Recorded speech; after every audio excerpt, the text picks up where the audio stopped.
일부 피고석에 앉은 이는 누구인가? 어느 낡은 법정, 빛바랜 창틀 사이로 오후의 햇살이 비치고 그 안에는 판사와 배심원, 방청객들까지 모두 자리를 지키고 있습니다. 이 재판이 특별한 이유는 단 하나, 피고석 때문입니다. 그 자리에 앉아 있는 이는 바로 하나님입니다. 네, 그 하나님 맞습니다. 천지를 창조하셨다는 분, 모든 것을 다 알고 계신다는 분, 절대자의 자리에 있던 그분이 지금은 피고석에 앉아 있습니다. 그리고 우리는 그 하나님을 향해 질문을 던집니다. 아니, 정확히 말하면 신문을 합니다. 하나님, 왜 제 기도는 응답되지 않는 건가요? 당신이 선하다면 왜 이 세상의 고통이 끊이질 않지요? 왜 어린 아이들이 병들어 죽고 굶어 죽고 전쟁의 피해자가 되는 겁니까? 정말 당신이 존재한다면 지금이라도 증명해 보세요. 우리는 의자에 앉아 팔짱을 낀 채로 하나님을 내려다봅니다. 마치 이 재판의 판사라도 된 것처럼 말이죠. 그런데 혹시 뭔가 이상하지 않나요? 과연 우리는 진실을 찾기 위해 질문하는 걸까요? 아니면 우리 스스로 이미 하나님에 대해 판결을 내려버린 상태는 아닐까요? C.S. 루이스는 말했습니다. 과거엔 인간이 하나님의 심판대 앞에 섰다. 그러나 이제 그 자리는 바뀌었다.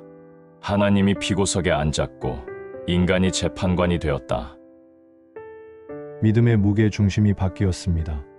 우리는 더 이상 하나님께 귀 기울이지 않습니다. 우리는 하나님께 설명하라고 요구합니다. 그러나 한 가지 질문만 해봅시다.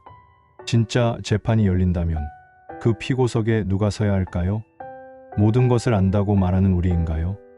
아니면 모든 것을 품고 계신 그분인가요?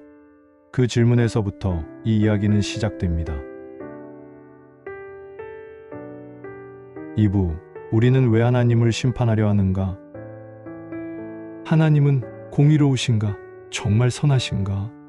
사랑이 있다면 왜 전쟁과 고통을 허락하시는가? 이런 질문들은 정당합니다. 그러나 루이스는 묻습니다. 우리는 과연 정당한 태도로 질문하고 있는가? 하나님은 피고석에 앉으실 분이 아니다. 오히려 우리는 그분 앞에 설 존재다. 루이스는 신을 향한 질문이 문제가 아니라고 말합니다. 문제가 되는 건 질문을 던지는 인간의 오만함입니다. 현대인들은 스스로를 합리적인 존재라 믿습니다. 그러나 신앙의 세계에서는 모든 걸 낱낱이 이해한 뒤에 믿는 것이 아니라 이해할 수 없어도 신뢰하는 겸손이 먼저입니다. 우리는 내 기준에 맞지 않으면 하나님을 판단의 대상으로 삼아버립니다. 마치 설득해보세요. 그렇지 않으면 당신은 유죄입니다. 그렇게 말하는 재판관처럼 말입니다. 3부, 하나님의 침묵과 인간의 기준. 왜 하나님은 침묵하실까? 왜 내 삶에 직접 개입하지 않으시는 걸까? 많은 신자들이 이 질문 앞에서 마음이 식고 신앙의 끈을 놓아버리곤 합니다. 루이스는 말합니다. 그 침묵은 하나님의 부재가 아니라 인간의 잘못된 기대에서 시작된 것이라고요. 하나님은 우리의 하인이 아니다. 우리가 부르면 즉시 응답하는 존재가 아니다. 하나님은 때로 침묵하십니다. 그러나 그 침묵은 거절이 아니라 더 깊은 초대일 수 있습니다. 우리에게 이렇게 묻고 계시고 있는 것일지도 모릅니다. 정말 날 믿을 준비가 되었니? 내가 너의 이해를 초월할 때도 너는 나를 신뢰하겠니? 4부, 진짜 피고석에 앉은 하나님.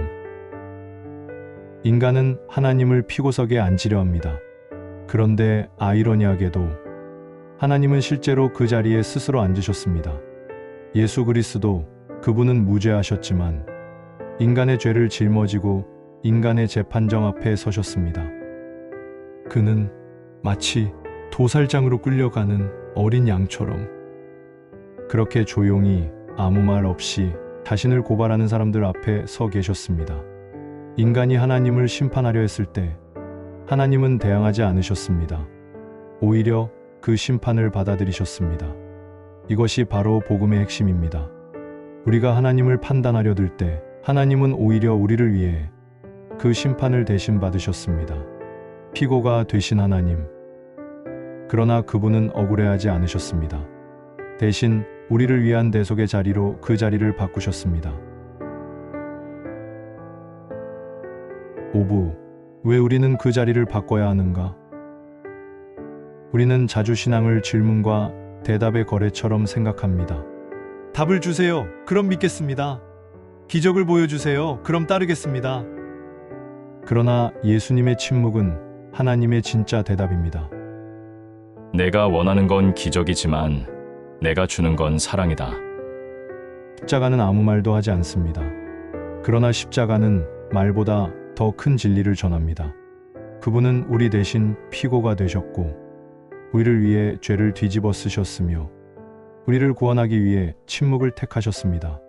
그렇기에 우리가 하나님께 질문을 던질 수 있는 이유도 바로 그 사랑 때문입니다. 루이스는 이것을 질문하되 겸손하게라고 표현합니다. 하나님 앞에선 질문은 멈추지 않되 태도는 바꿔야 한다는 것입니다. 우리는 하나님을 심판하는 자리가 아니라 하나님 앞에 서는 자로 돌아가야 합니다. 6부. 우리가 다시 서야 할 자리. 자, 이제 다시 생각해 봅시다. 우리는 어디에 서 있어야 할까요? 피고석에 앉은 하나님을 바라보며 그분을 향해 질문을 퍼붓는 자리에 있어야 할까요? 아니면 무릎을 꿇고 이해할 수는 없지만 여전히 신뢰합니다. 그렇게 말하는 자리로 돌아가야 할까요? 하나님은 침묵 가운데서도 말씀하신다. 그분은 우리 안의 중심을 보신다. 신앙은 때로 모호하고 어떤 날은 외롭고 어떤 날은 침묵뿐입니다. 하지만 그 안에서도 하나님은 여전히 우리 곁에 계십니다. 우리가 하나님을 재판하지 않고 하나님 앞에 서는 그 순간 그분은 다시 말씀하기 시작하십니다. 마무리. 여러분, 지금 우리는 누구의 자리에 서 있습니까? 하나님을 설득하려는 재판관의 자리에 앉아 있나요? 아니면 이해할 수 없지만 여전히 그분을 신뢰하려는 제자의 자리인가요? 피고석에 선 하나님. 사실은 우리 대신 십자가라는 법정에 서신 하나님. 그분은 우리에게 설명을 강요하지 않으십니다. 대신 사랑을 보여주셨습니다. 오늘 그 사랑 앞에 다시 서보는 건 어떨까요?